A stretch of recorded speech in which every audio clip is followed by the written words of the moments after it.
안녕하십니까? In this book, 저 안에 몇 가지 중요한 걸 발췌해서 말씀드리고 있죠. 페이지 78. 하나님이 그 일을 행하신다. 우리는 하나님께서 이런 목회적 필요를 충족시키기 위하여 칼리지 장로교에 이런 목회를 일으켰다고 말하고 싶습니다. 과연 하나님께서 그 일을 행하셨다. 마치 하나님께서 이스라엘 백성들을 애굽에서 구출하신 것처럼 그 일을 행하신 것입니다. 그는 떨기나무 숲을 속에서 앞에서 모세를 불러 그에게 말씀했습니다.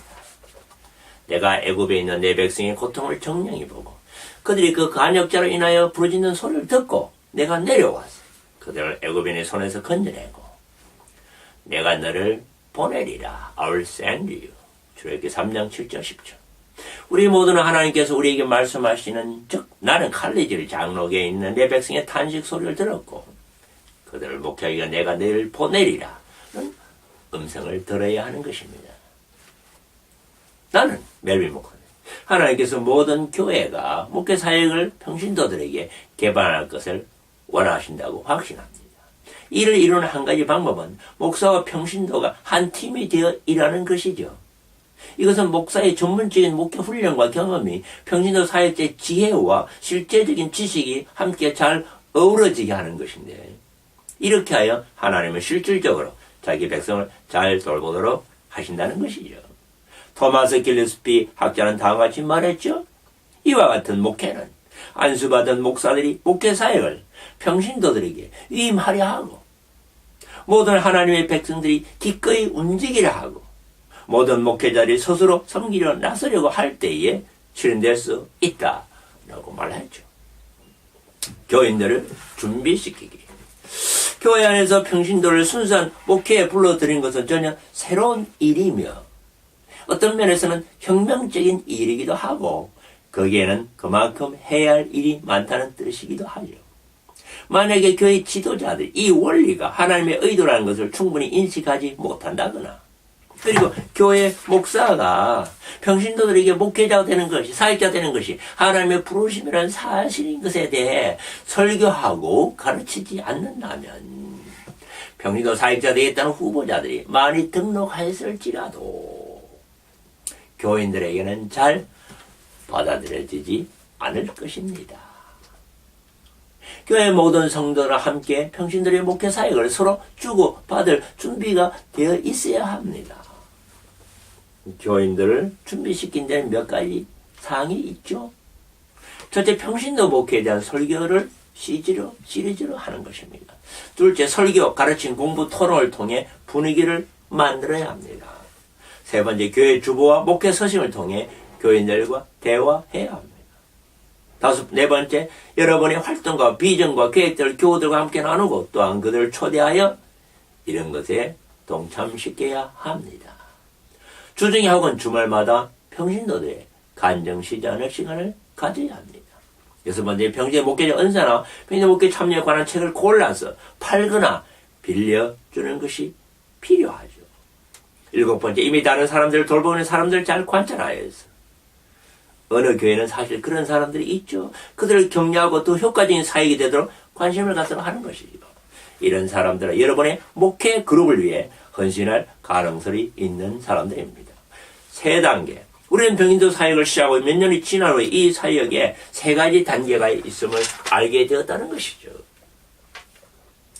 1단계, 2단계, 3단계. 1단계는 목회를 함께 하면서 하는 개발입니다. 디벨롭먼트가 있다는 거죠. 2단계, 실행, 목회 현장에 적용하는 실행, 임플리멘테이션, 유지, 메인테넌스.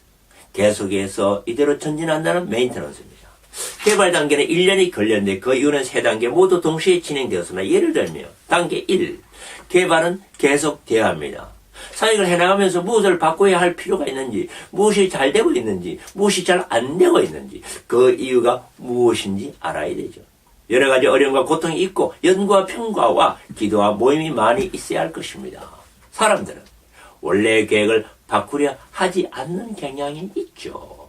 그러나 우리는 끊임없이 변화해야 합니다. 살아있는 것은 언제나 변하게 되어 있죠. 2단계 실행도 계속돼야 합니다. 어떤 병인도 사역자는 떨어져 나갈 수도 있습니다. 그러면 새로 바꿀 필요가 있습니다. 교인이 새로 성도하면 그 사람을 돌볼 새로운 병인도 사역자를 세워야 할 것입니다. 이 사역이 완전하도록 하려면 아마도 수년이 걸리겠죠. 우리들에게 새로운 병인도 사역자를 온전히 세우는데 1회에 15시간으로 1년에 3차례씩 훈련 세미나를 하였죠. 3단계 유지, 메인테넌스도 계속되어야 하죠. 발생되는 문제들을 다루고 진행 과정을 수정하고 병인도 사역자를 정기적으로 모아서 그들을 격려하고 함께 교제하고 훈련하고 사역을 평가하고 목회 지도 감독을 하는 것이죠. 인식에서 실행으로 요약해보면 다음에 7단계는 어느 한 교회가 병인도 사역의 필요성을 인식하는 데서부터 시작하여 모든 성도들이 그 필요를 채우기까지 과정을 말해볼 수 있죠. 첫 번째, 교인들을 준비시키는 거죠. 설교를 통해, 책을 통해서. 두 번째, 리드 그룹을 만드는 것이죠. 이 사역에 정말 헌신하고자 해서 이 사역에 책임을 지고 싶은 사람들이죠. 세 번째, 조직을 만들면 되죠. 창의조라든지 또 멜빈 목사님, 병인도 목객을 채팅할 수 있죠. 네 번째, 12가지 요소들을 준비할 수 있겠죠. 훈련 내용을 말하겠죠.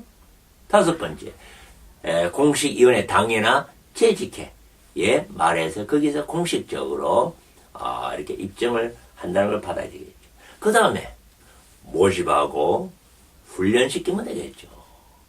대개 10시간, 12시간. 또 할렐루야같이 큰 게는 12주, 3개월 동안 하는 것이죠.